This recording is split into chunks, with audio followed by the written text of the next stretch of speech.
kosher, it's Glot. You're listening to Glot.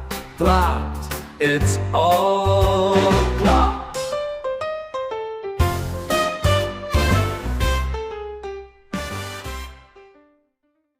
Welcome to another episode of Glot, the Fleischiks and Kosherdotcom podcast, all about food. I'm Shifra Klein. I am here with my husband, Shlomo Klein. We publish Fleischiks magazine, and we co-host the podcast. And we are very excited to be here this week, and we hope you enjoy. This episode is brought to you by Tuscanini Black Truffle Sauce. It's a great all-purpose item to have in your kitchen if you want to amp up a steak. Put it on top. Chicken, put it on top. Actually, it's basically the ultimate garnish. It's the ultimate garnish and flavor oomph that you want to add to anything. You can mix it with mayo for a truffle mayo, and then you can oil add that, for a truffle oil. 100%. And then you can just add a little bit into like a risotto, a stew. There's so many options. Truffle, sushi dishes, how fish would you dishes, describe truffle, chicken the dishes. flavor? I feel like truffle is like the epitome of umami. It's like earthy, mushroomy. It's earthy and mushroomy. It's rich. Yeah. Anyways, this is a great product. I love putting it on, like you said, pizza, steak, fish. I really like truffle. Yeah, it's a really great all-purpose sauce. And if you can't make it to Italy to source your own and dig through the earth to get your truffles, you can rely on Tuscanini to do it for you. That's a very good point. This episode is brought to you by Meal Mart's new Soup in a Cup.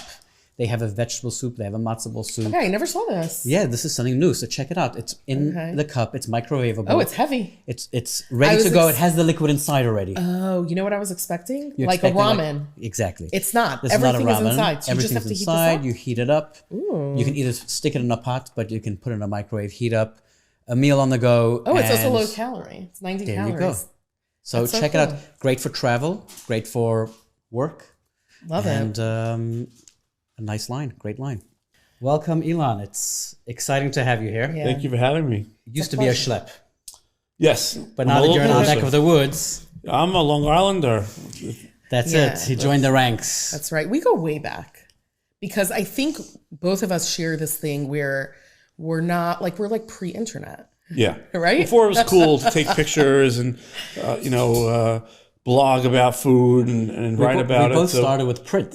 Right. Yeah. I'm saying that's what I mean. Like pre-internet, pre-Instagram, pre-blogs. You started with the Great Kosher Restaurants magazine.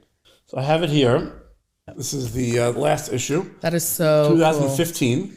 Oh wow, vintage. We have vintage. In fact, in one of the Crown Heights bookstores, someone said to me, "Oh, there's a couple of copies. They still have. They still have. All right, I better run over because I don't have too much of this." Right. So, and they should upcharge because it's like rear finds. I felt for him because first of all we know what goes into it. Yes. But I remember he needed his SUV, restaurant guy SUV, to schlep those boxes because our boxes of 60 magazines are heavy. His boxes of these were like we had over 200 pages and I used to love flipping through it. Like reading through the magazine is almost like going out to eat because you get a taste. That's exactly why I did of it. All the restaurants. I started my company 2003.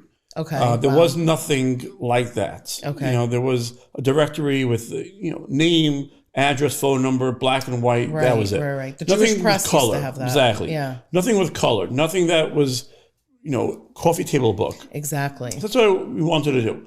And so went around, took pictures of the restaurants with you taught yourself to take pictures. I taught myself to take pictures. That's so cool. And just went around and it snowballed. Showed what we're going to be doing. So how many times a year did you end up coming out? Once a year. Once a year. But then it started becoming 13 months. It took longer. A lot of, as you know, it's a lot going on. Things change. Restaurants open, close. The chefs change.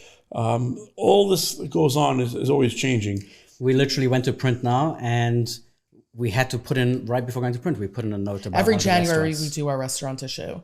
So we just went to print, and so we had to put in a note, like we have a recipe inspired by this restaurant, like at the time. Actually, the restaurant didn't close. Oh, the restaurant became not kosher. You know that new, I don't even know if you've heard about it because it was open for so short. There's this new restaurant in Encino in the Valley in California. Oh, the Mexican one. Oh, you missed those? Yes, that one. Yes. We ate there. Wow. We were there a few weeks ago. Literally. And we wrote about it. It was one of the most memorable bites that we had because she had fried tamales and steamed tamales. And there was this chicken mole inside. The mole was incredible. It was really cool, authentic Mexican food that you can't get anywhere else. So we wrote about it. Literally not kosher. And that's we'll talk about it. Why are these restaurants closing? The ones that are a little bit out of the box don't have the safety net that the sushi and steak restaurants have. It's interesting. As much as we love Indian food and Thai food and all the different cuisines, at the end of the day, sushi and steak is what people go back to. Schnitzel, chickies and those are the ones that people like to go to. It seems like there's not enough of an audience for more eclectic or interesting restaurants to really. There is an audience, but those people they're going once a year to such a place. Right. It's not like a place that they're going every once a month. We were talking about it. We were saying that's why we think in Israel there's more of exciting or like just of variations of restaurants versus a bigger kosher crowd. In the United States, because there's only so many people that are keeping kosher and you need a lot of customers to, keep up with business. So we just printed our restaurant issue. We're still doing print, Elan. All right. And I tell you, every time I see it, I said, kol hakavod to you. I remember how it was like. It was a lot of pressure. It's a lot. A lot of late nights. Different kind of pressure that I have now. So now you transitioned from doing print to doing digital. Right. And I think a main part of your focus is your group. You have a Facebook group. Yeah. How many members do you have? So it went from print to Facebook, and then it went from there to WhatsApp. Basically what happened was 2003 came in. I opened up. 2005 is my first issue. 10 years did the magazine. 2015 was our last issue. And right before 2014 is when I started the Facebook group saying, again, same thing. There was no group that for kosher restaurants. I kept getting questions for 10 years, and I'm sure you do as well. What's your favorite restaurant? Yeah. Where should I go? So it was almost brought out of making my job easier where I don't have to answer thousands of questions. Guys, let's make a Facebook group. Anyone can ask whatever they want. Right. Let other people get involved and answer those questions. And I'll come in and I'll answer and I'll post, things that are going on. But it was this cool dynamic of this community where you could get answers and have communication, which is what I like about the Facebook group. It's not just me. That's a huge a huge plus of the group. But you do have to have a bit of seichel because you got to sift through. You can ask something and you get 16 different opinions. Right. And then you've got to start counting how many people said you should go to this restaurant versus this is just crowdsourcing on steroids. Yeah. And yes, there's going to be a lot of questions that are repetitive, and is it annoying? It could be, but I think also your group is interesting because it's a place where people air their grievances. So if somebody has in a respectful way, right? So you keep it respectful. We have policies. What would happen if you didn't have policies? It would be chaos. It would be chaotic. Chaos. In the beginning, we basically weren't too many rules. It was the first beginning, and then people were bashing restaurants left and right, and I have the responsibility of this group. It's not just because a hard balance. It's not just because I work with some of them. Any restaurant that's out there, if they're being destroyed by social media, that's on me. So I take that very seriously. I think there's a way to talk about something. Absolutely. You can have an issue with something, but you don't have to attack. Right. And become personal or nasty. More than that, you don't have to attack, and that's actually very important. That's why the rules are important, because if you don't have it. But more than that, besides just not attacking, there is a system in place. I think Elan is very much responsible for it. When there's an issue, people can either reach out to the owner, the manager, or he'll get involved. Right. So you help people air their grievances. I don't shrug it under the rug. I don't ignore it. Got it. A lot of times people will make posts. I'll message them from out of my time. What happened? Let me hear. Before you approve it? Before I approve it. Let me find out what the story. Again, if it's a situational complaint, tips.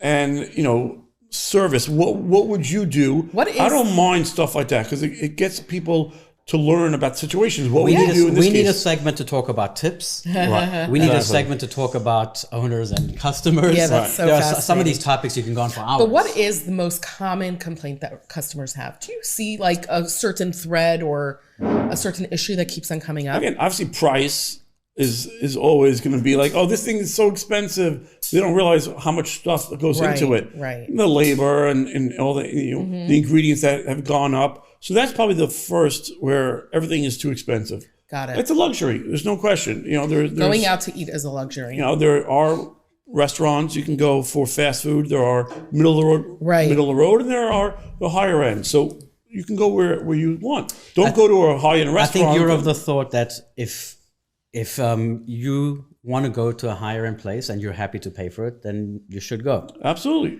You're paying for the experience. You are. You're not going to get, and again, this is, I don't want the restaurants, but it's very hard to find a value in going out to high-end restaurants where you're going to think like, oh, this is a good value. You're going to pay. No, the value is the experience. Exactly. The value is the not money components in the dish. Right. If you want to We get, all know when we're ordering a cup of wine in a restaurant, Right. and it's $25, that's what maybe the bottle costs, not the cup. right. That's As long as the you go, price you pay. as long as you Yeah. go knowing going in, that's fine. Your expectation, you Right. got to understand that. Don't go into a high-end restaurant and say, I can get this, my own supermarket for half the price, or I can make it. It doesn't work like that. It doesn't. Right. So going out to eat, I think being able to appreciate the experience, not having to clean, not having to cook. There's something to it, and having Right. that and celebrating, anniversaries and birthdays and promotions and all that. That's why you go out to eat. It's for those experiences. And if you want to go to a fast food restaurant, you want to make yourself, that's fine. There's always a place. Yeah. So There also are ways to go out to eat to high-end restaurants, I think, on a budget. I don't think that you need to spend $500 to go out to a nice restaurant. I personally have many times even eaten something before, yeah, Absolutely. We like to go to I don't high-end want to places. go, I don't want to go starving. Exactly. No, but And it's also then- you're going to a high-end steakhouse. So Right. either you're going for steak or you say, you know what, I know how to make steak. I want to go try the apps and Right. desserts. do that. Apps, right. Exactly. Apps are great. You can try different things. But apps are a great point because, again, even for dessert, go get a banana after, you go home. You don't have to, you want to, you can, but you can share apps. You can share mains. You could, there are ways that, you can go on a budget and get that experience. think there and then are. you can't complain that why it's so expensive when you're ordering 3 bottles of wine and the highest, the most expensive steak on the menu, And they yeah. complain, because that's what you ordered. I mean, inflation is very upsetting. We're all upset about it. It is. So when it comes to people coming onto your group and you navigating communication between restaurant owners, can you give us an example of a story that you helped resolve that came to a nice ending? It would be interesting, like behind the scenes. Every day I'm dealing with at least a few So give us an example. problems. Service, it was slow. Okay, when did you go out to eat? Let's find out. Was it the waiter? Was it the kitchen was backed up? Most times people just want to vent and they just want to be heard.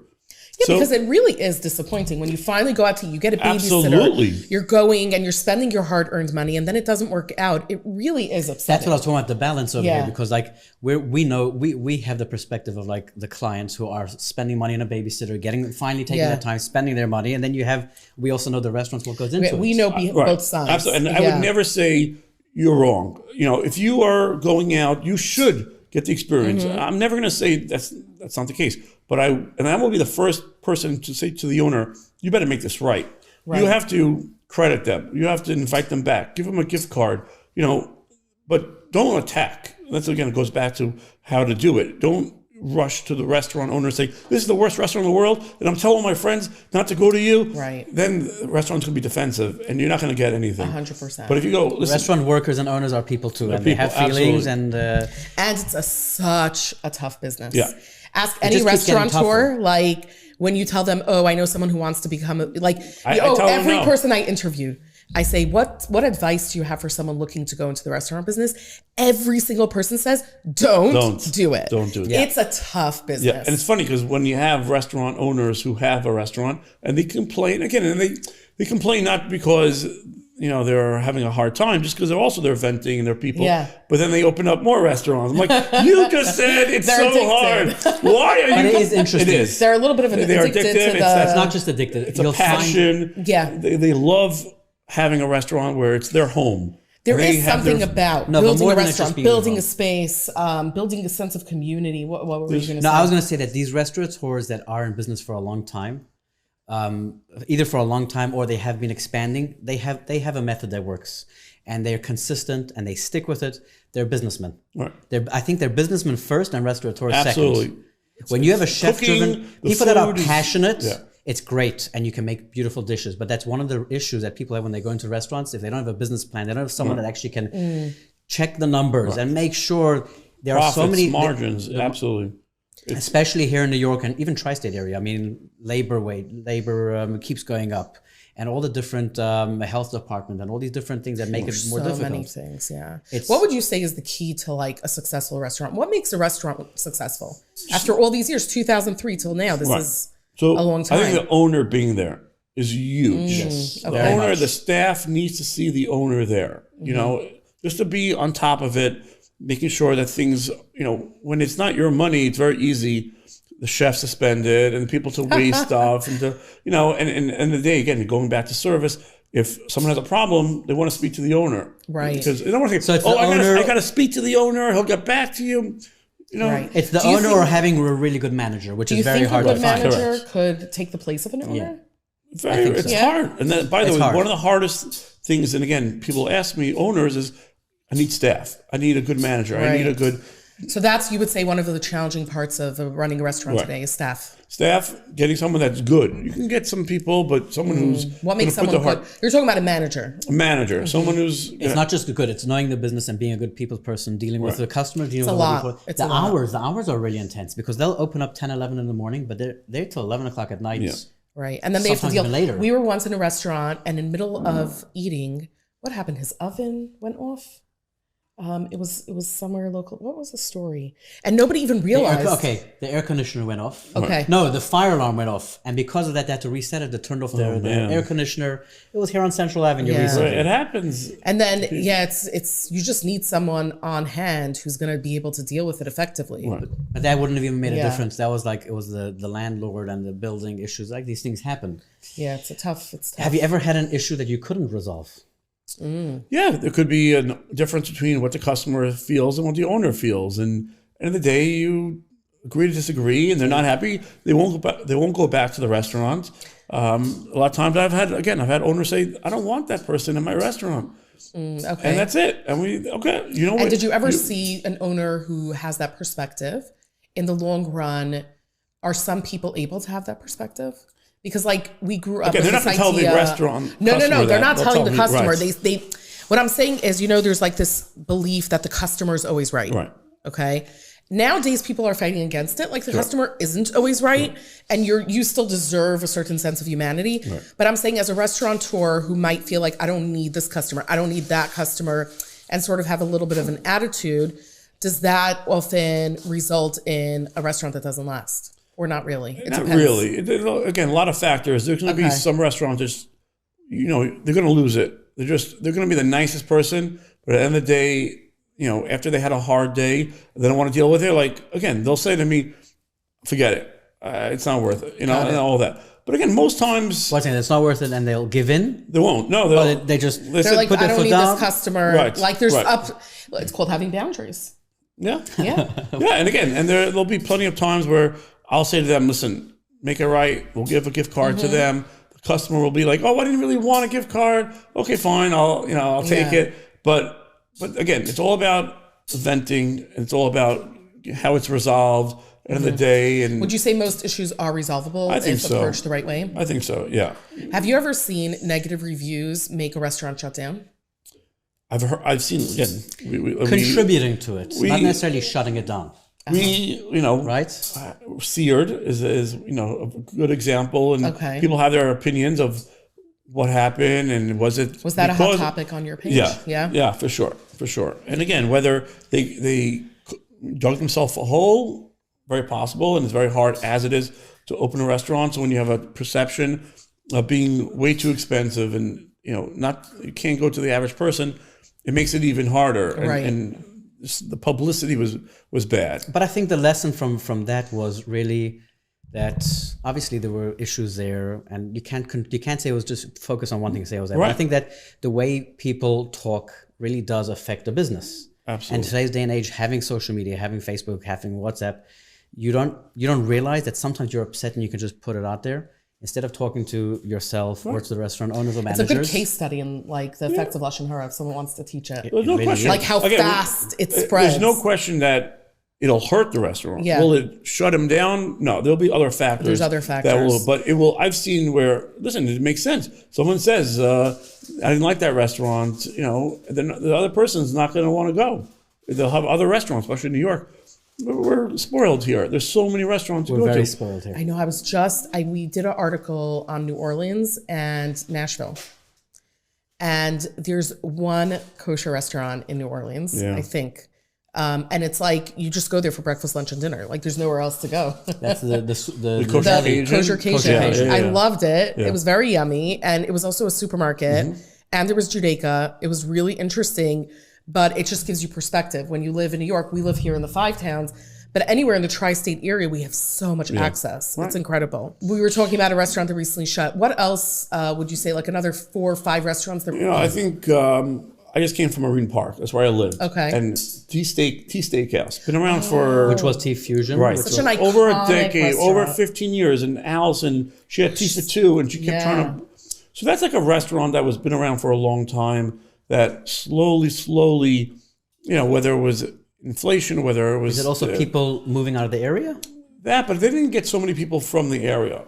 Marine Park, I love the guys, but it's not a foodie area. They got a lot of people from Flatbush, from Crown Heights. Crown Heights. It's very close to Exactly. Crown Heights. Right. Yeah. So those are the ones that are tough. And it's been around for a long time. I don't know even what. Do you feel like Flatbush is dying down a bit? No. Did it used to be a hotter restaurant market? I still think it's. I think the younger generation are moving out. So again, people going to Long Island. People, I think the whole congestion pricing is going to have a little bit of effect on people staying local. So. But yeah, Flatbush doesn't have a lot of fancy restaurants, Bordeaux and Yakar and a little bit, but it doesn't have as many as you would think. Yeah, that's it has a lot of middle of the road, a lot of schnitzel places. They take out family friendly. They used to have more. That's what I'm saying. I feel like they used to have Wolf and Lamb, which eventually something. Now they have Castells, but that's dairy. Right, it's beautiful. That's very and nice. there aren't. You're right. There's a handful of those. It's just tough. So you have Castell. We used to have Renaissance. Renaissance is still around. Venezia is not. Be like in the good old but you have days. Pescata, which is moving. This is it's not breaking right now, but when people can hear. What else did you have Fleischik in Flatbush?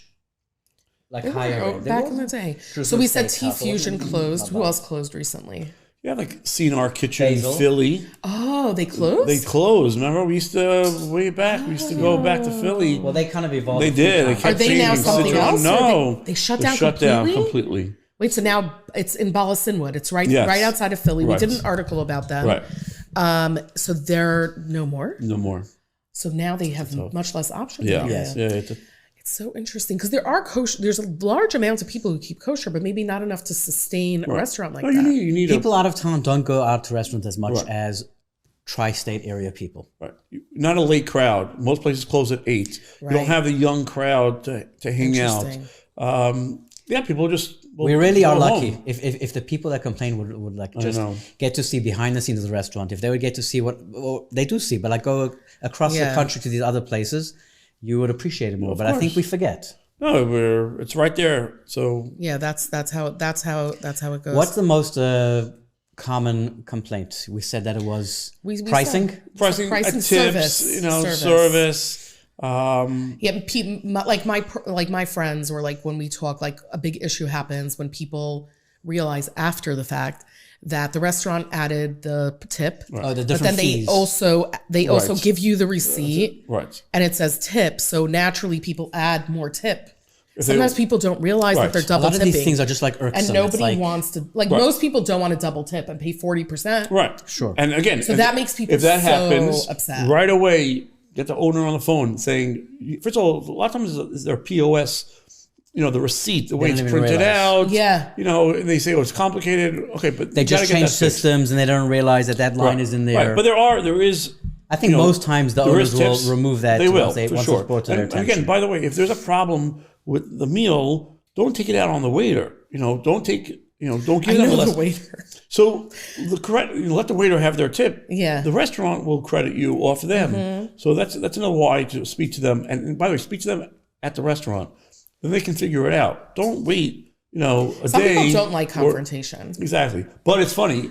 It's funny you say that because whenever that happens, I say, oh, but you have no problem confronting on Facebook to 100,000 people. Oh, no. You don't want to make a scene. That's a different level. There are people that will just eat it up and not say anything and not go back. That's the interesting thing about the internet, which is what makes it so challenging, because people behind the screen will say things that they would never say in real life. Right. It brings I out say that a lot, the worst in humanity sometimes. So it's at times it brings out the best in humanity. You see 100%. Sometimes when people need help.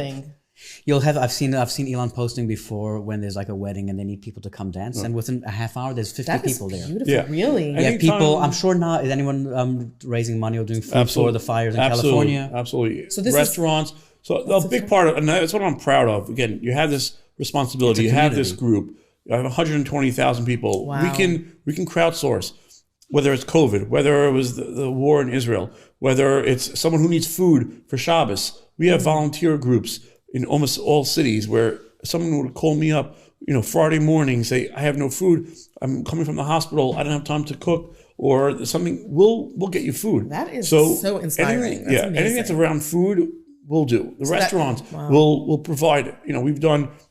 We send people who are in need. We send people who just, want to go to a restaurant and can't afford it. We'll send people out. We'll get them food. So you really built a real community. Yeah, that's what I'm proud of. That's beautiful. And that's the beautiful side of social media. Right. That is because we were talking 100%. About both sides. Yeah, 100%. There's behind the scenes of like opening a restaurant, I think is fascinating. I was actually talking to a restaurateur today, and he asked me what I thought about it because we went recently, and I said that the way they set up the renovation, it just like it was disjointed and whatever.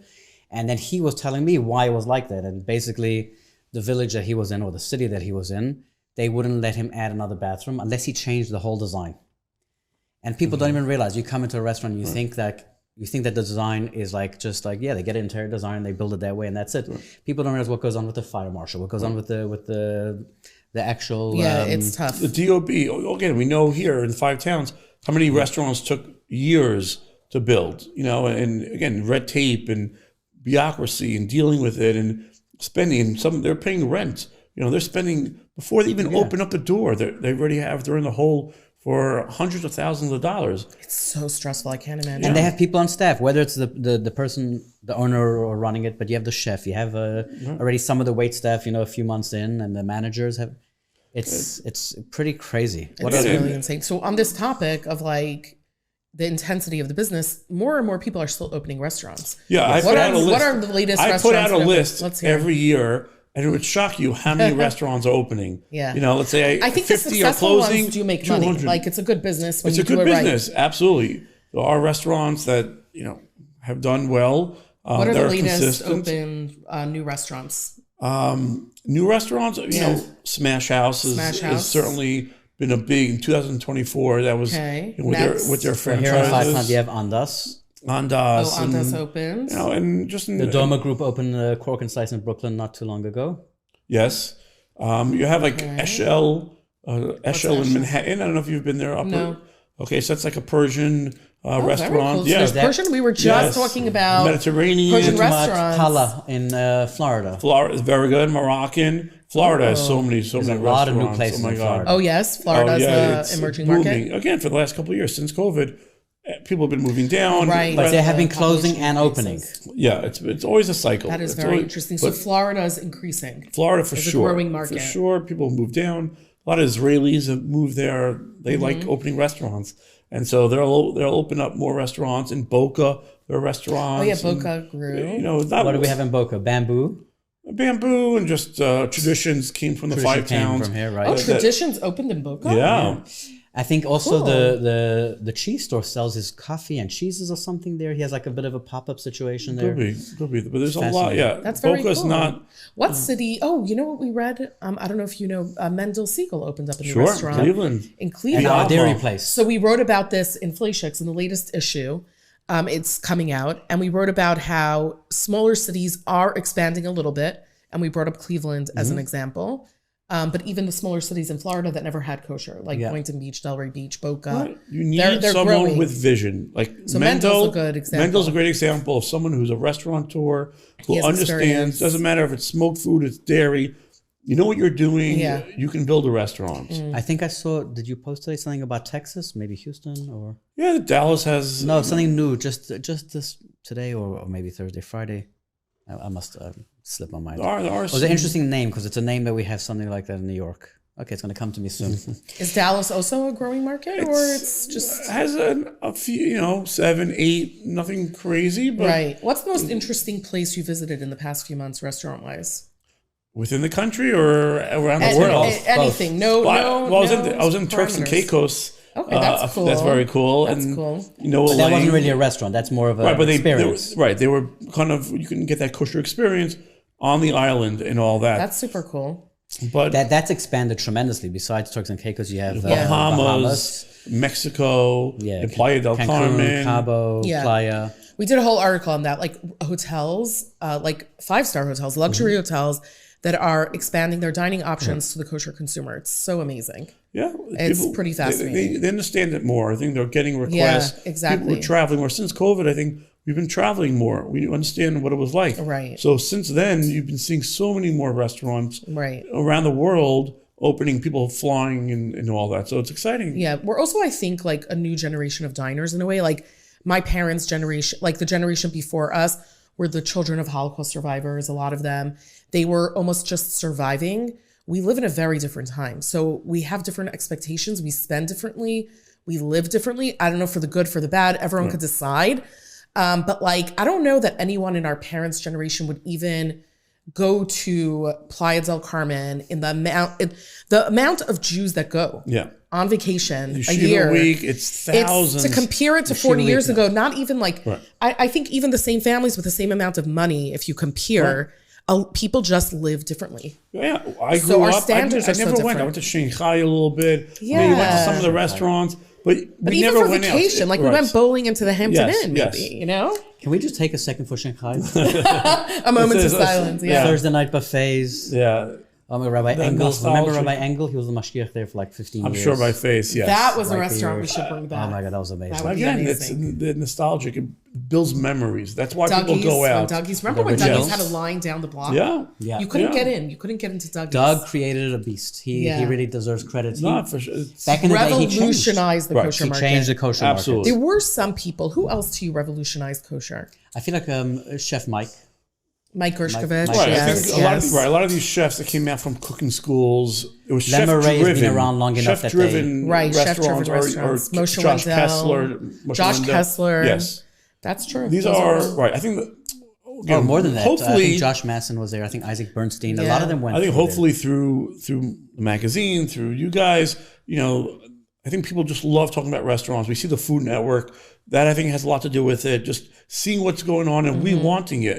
I think our palate is more educated. It's more sophisticated than what it was, and we're demanding more. And you're seeing that with restaurants. And so people are taking more chances, and unfortunately, some won't make it, but certainly there are restaurants. Right. What was the most People unique are thing taking you more had? chances, but like at the same time, I feel like we're still at this like standstill a little bit, where we reached a certain peak, but like it's not. We're not ready. like- We're not ready for that taking chances restaurants. I'm not sure. Not Some- yet. Again, they're We've all- reached the level of like beautiful like steakhouses, fine dining, but beyond that, I don't know that people are that interested. Like at how the many point. kosher chefs and restaurants want to go for that Michelin star? But somehow we're not there Michelin yet. is not- Some say, but it's very difficult. I don't know. But most listen, people the don't fact that understand the fact that they want to strive for that is great. But at the end of the day, it's a business, and you need to bring in volume. And do people want, the little, portion? Yeah, but I'm not with even a, talking about that. I'm talking about a different cuisine, like you mentioned in the beginning when we were talking, like Indian food, Thai food. Right. We were in LA. LA has a Thai restaurant, but that's it. You can't get Thai food And it's not anywhere doing else. well. It's not Beverly Hills Thai. It's not put it that- out yeah? there that they're struggling and they need that support sucks. of the restaurants. Oh, really? Yeah. Okay, so we have to tell everyone because that's a good spot. It is. We had really good food there. When was the last time you were in LA? I go every summer. Oh, nice. You know, That's a nice time to go. Yeah. Unfortunately, with the fire, my I sister-in-law know. lost her house. Oh, really? Did she? Yeah. Wow. In Pacific Palisades. Wow. So it's pretty wild. But yeah, it's LA doesn't have as many So restaurants. what was the most unique thing that you had in the States this year? in the Can you think of anything? unique? Memorable. Best experience. Again, We actually just wrote about the Mexican place in Encino. Yeah. Happens to be we had some really interesting Mexican in Lakewood at Taquitos. Right. It's like authentic. There's a new Mexican place in Florida, right? Ben Ray. yeah, street bar. Street bar. Lenny's Casita is fantastic. Mexican food has made headway. By the way, now that we're talking about but it, it's a balance. Andas is Mexican inspired. But it's a balance. It's a balance. They're still giving the wings, the fries, the steak. If you're serving, the aloe and stuff like that. The cactus. Sorry, the aloe. Yeah. Then you it's gotta like Americanize it a little bit. You but do have to Americanize, I do think that, yes, Mexican, there's a great cafe in Hollywood. It has like huevos nocheros and it has Mexican breakfast. Which one is that? A Linda Cafe. Really nice. Really cute place. We'll put it down. Oh, right. Is that right next to Asiatico? That's something else. It's in Hollywood. Oh no, so that's But no, there's so many restaurants. For me, going to 100 restaurants, 150 restaurants throughout the year, it's a blur. I do this for a living, and Right. let everyone know. Do you ever go out to eat anonymously? it's tough. At this point, you probably can't. Probably not. But I'm curious. Let people know. So is it enjoyable, or is it at times like? It's work. It's work. People. It's hard to imagine how eating out is work. Yes, Please explain. It is. Yes. Again, you come in, you're taking pictures, the lighting, you're eating cold food. Your friends, your kids are waiting to eat. You got to make sure you get video on Instagram, then maybe video on Facebook, then maybe offline video. And You're talking to the restaurateur. You're talking exactly, to the staff. and you got to be on. You're getting I'm sure you sometimes wish you were anonymous. And the truth is, part of going out to eat is to be off. Like that's the fun part of going out to eat. Absolutely. It's You're just being enjoying. treated, you're relaxing, you're sitting, you're taking a step back. And when you're going to a restaurant for work, it's the complete opposite experience. So there will be a point where, okay, I'm done. Let's just relax. Yeah. Hopefully the food's still hot. But no, it's... Do you ever go out to eat not business related? Or that doesn't really I'm sure happen? he tries, but just doesn't Again, happen. there are a few it's not places possible. where, I'll go. But no, I'm going to Panama, places that, we work with. Again, I'm a marketing, I'm a consultant. Right, you are also advertising restaurants. They let's be want me real. to give feedback. I'm very into giving feedback to the owner. I'm not going to tell 100,000 people that I think this thing is salty because it might not be for the next person, but I'll tell the owner and he'll get that feedback. So I'll be honest. I'll be make things on the menu that I think he can do better, and I'll share that with him. So for me, again, it's enjoyable. I'd rather do this than any other, and it's fun, and I get pleasure of people going to restaurants and enjoying it, and people seeing it, and all that. So that's part of new exciting restaurants opening. I was gonna a similar question. I was just gonna ask, what trends do you see coming up? I think ghost kitchens. I think we might see a little bit more. We were just talking about that with the owner of Smash House. Yeah. Yes. Yeah, you have in Boca, you have some ghost kitchens. Oh, yeah? So I think you'll see a little bit more, especially because things are so. What is a ghost So kitchen? it's basically a kitchen it's in a commissary. You wouldn't know where it is, and they have different cuisines. So they can do Thai, they can do American, they can do Chinese. It's funny because you can order on Uber Eats through different restaurants. It's all coming out of one kitchen. So a ghost kitchen is almost like a kitchen that doesn't serve people in a sit-down restaurant. Correct. They're only cooking for takeout orders. And you go delivery. online, and because they're not sort of confined to one cuisine, they can sometimes offer a few cuisines at It's a once. food court. That's very It's a cool. food court for Uber Eats. That's very cool. Yeah, it's their own That's restaurant. a cool trend. 4 Any different other restaurants trends coming up? That's a fun one. Again, I would like to see more ethnic. Boba. I think Ethnic Boba's cuisine. Boba's Boba's very a good. growing trend. We wrote about that in the magazine. But Ghost Kitchen, that's a good one. We're going to keep our eyes on for that. What type of Again, I would ethnic? love to see more Vietnamese. Thai, Asian. Korean. But it's not going to happen. It's not going to. It's too unique Yes. for too few people. But you're seeing different menus. Like even here, in fact, you have Andrew. They have different Asian influences. Yeah. You have different. I mean, actually, Nome just opened up, and they're somewhat Like Peruvian. McKay, We French once McKay. had in the Five Towns, actually across the street from here. I my don't know if gosh. you remember. It was remember. hand-pulled noodles. It was called noodles. Yes. And it was hand-pulled noodles, Yes. which people travel like across the ocean to China to go watch it. And we had it here like Glot Kosher. And We it drove just out here. We actually had it. We drove out here. We didn't live here at the time. And we were so excited about it, but it didn't last. You remember Famin? Yeah, Yeah, that was Bryan so Heights. yum. Yeah. Also, Bora Bora. Bora in the Upper Yes. West Side. So we all want these restaurants, but at the end of the day, it's a business. Yeah. And not- if there's you're not, not going to enough be able to customers. bring customers, you're going to fail. Yeah. You kind of have to do a little bit both. You have to offer more than just. It's about finding a balance, and then I think also Yeah. you really do have to be a businessman. You got to treat it like a business.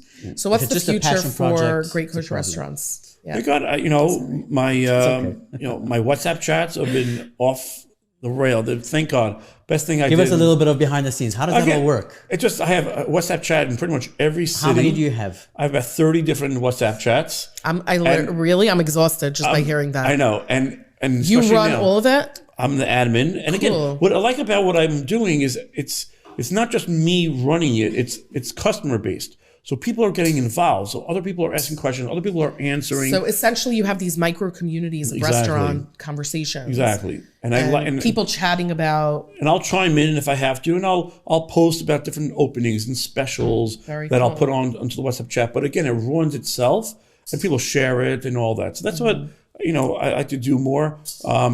Podcasts are great, and great job here. It's what you're doing. Thank you.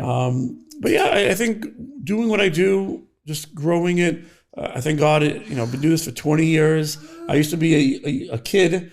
I still feel like a kid, but Right, we all when do. I'm- Yeah. now I'm more the older guy and gray hair, and I feel good being more the elder statesman and people, calling me. Thank God they're calling me now. That's great. Instead of me having to go to them, they're reaching out to me, and That's really great. So where can people reach? How can people Well, they're not follow picking you, up the join your magazine, group, but we're join your One WhatsApp day, by the way, group? one day One I day keep you wanna bring saying it back? Yeah, you every should. 6 months I say, okay, maybe we can do it, and then I'm like, no, there's so much work. It's like I can't handle everything with WhatsApp and all that. So they can go out to my website, GreatKosherRestaurants.com. Okay. That'll funnel to the Facebook group. Cool. We have Instagram and WhatsApp. Do you and still have a newsletter. discounts and We vouchers? do. We still have great kosher deals. Kind of gone away a little bit from it. Remember when what was the big Groupon? This Groupon. People don't talk about it as much That as they didn't do. take. It didn't take off. Like it For a had its while it moment. did. It had a while. It had a moment, and then it didn't. It's just, funny. Yeah. But for me, it's just easier. But we still have that, and just keep growing. Amazing. Helping people and using the platforms. I love how much to do good happens through your That's all. Thank platform. God. That was very inspiring to hear. Thank you so much for joining us. My pleasure. Thank you for having We me. will have a part 2 for sure because we this was definitely so need a interesting. part 2. It's going to be interesting to hear what the viewers and listeners have, like what their I feedback would love is to and what have- questions. yes. Like I want to hear follow-up questions, and then we'll have you back with people's follow-up But I questions. also want to have a perspective of the owner's perspective, and then like one or two restaurants. Right. It is fascinating. Yeah. Every Good customer should, conversation. I feel, be in the kitchen. Let them work a little bit. Let them be behind the counter. Yeah, Let them just to be- get a feel. We should make a new show where we actually bring people in to see. That's very funny. A new reality series. Yeah. Anyways, that was great. Thank you Yeah. very much for My coming pleasure. out. Thank you really for having me. appreciate it. And hopefully we'll see you again soon. Yeah. Thank you so much. This episode is also brought to you by Geffen Oat Beverage. It's a great all-purpose replacement for milk. You know what I like to do on Shabbos? I'll do like an iced coffee for dessert. So I'll serve cake or whatever else I'm serving, and I bring like a pitcher of iced coffee. So an item like this is perfect for your serving cholent right after you have this beautiful dairy-free Oh, alternative. my mind went to What did your mind go to? milkshakes. Milkshakes. Milkshakes. Interesting. I mean, you need a milk substitute. Got it, I feel like got it. oat milk is actually more mild than some of the other nut milks. Yeah, oat milk is really popular as a dairy alternative. So, yeah, Geffen new oat milk. Enjoy. This episode is brought to you by Eden Foods Toasted Sesame Oil. I make my fried rice, not even supposed to put sesame oil for some reason. I think most recipes don't call for it, but I use this all the time. Some do, some don't. And personally, I overdo it. It's just so good. I love the flavor. I like the toasted flavor. Yeah, the aroma is so good. Our son Zev loves it. He's 3. He's obsessed. He's really obsessed. This is the one we use, and we have used for years. It is so full of flavor, so delicious, and such high quality. What other interesting things? Lately, there's a fun, I think we're writing about it in the restaurant issue, but tahina is such a trend, and adding a little bit of toasted sesame oil with tahina, some lemon juice, garlic makes a really good salad dressing. So you combine the two. Yeah, a little bit of tahina, cool. because the tahina is more of like a nuttiness, and then the toasted sesame oil brings that toasted flavor. Combine it together in a salad dressing. It's phenomenal. Amazing. That was such an interesting interview. Loved it. Learned so many new things. It's always a fun conversation. I love talking restaurants. I love talking to anyone about restaurants. And on that topic, our restaurant issue just came out. So you could check it out at fleischiks.com. You can follow Fleischiks on Instagram at FleischiksMag. And you can also check out some of our articles on Kosherdotcom, which has a plethora of kosher recipes and different articles for the kosher cook. You can also watch all the other episodes of Glatt on Kosherdotcom. Yes. And this issue is a special issue. It only comes out once a year, so... It's our restaurant issue. That's why we interviewed Elan. There you go. It made sense. Anyways, thank you for tuning in and enjoy. It's kosher, it's Glatt. You're listening to Glatt. It's all